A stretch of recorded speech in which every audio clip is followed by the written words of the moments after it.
दोस्तों एक और वीडियो को लेकर आ चुके हैं और आज की इस वीडियो में मैं आप सभी को बताने वाला हूं कि गौरव झा जी की एक फिल्म को आप सभी के बीच में दंगल प्ले ऐप पर रिलीज किया जाने वाला है और साथ ही टीवी पर भी चलाने जाने वाला है, जिस फिल्म का नाम है सिंदूरदान। तो इसी फिल्म के बारे में कंप्लीट जानकारी देने वाला हूँ कि इस फिल्म को दंगल प्ले ऐप पर कब रिलीज किया जाएगा और टीवी पर भी कब और किस टीवी चैनल पर चलाया जाएगा। तो वीडियो को पूरा देखिएगा और अगर आप सभी लोग हमारे यूट्यूब चैनल पर पहली बार आए हैं तो वीडियो को लाइक करके और चैनल को सब्सक्राइब जरूर कर दीजिए। तो सबसे पहले आपको बता दूं कि फिल्म सिंदूरदान, इस फिल्म के स्टार कास्ट में नजर आएंगे गौरव झा, सुबी शर्मा, रितु सिंह, मनोज सिंह टाइगर। फिल्म के प्रोड्यूसर और डायरेक्टर की बात करें तो इस फिल्म के प्रोड्यूसर हैं अपूर्वा मित्या, रामा प्रसाद, मोनिका सिंह और प्रेम शंकर और इस फिल्म के डायरेक्टर हैं राज किशोर प्रसाद राजू। दोस्तों ये फिल्म काफी ज्यादा शानदार और बहुत ही कमाल की होने वाली है, जो कि आप सभी को टीवी पर काफी ज्यादा पसंद आएगी।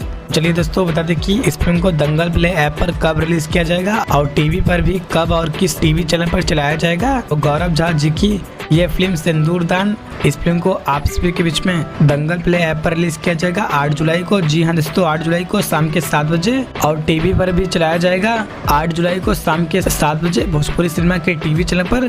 तो दोस्तों आप सभी लोग इस फिल्म को एक बार जरूर देखिएगा और दोस्तों वीडियो पसंद आए तो वीडियो को लाइक और चैनल को सब्सक्राइब जरूर करें।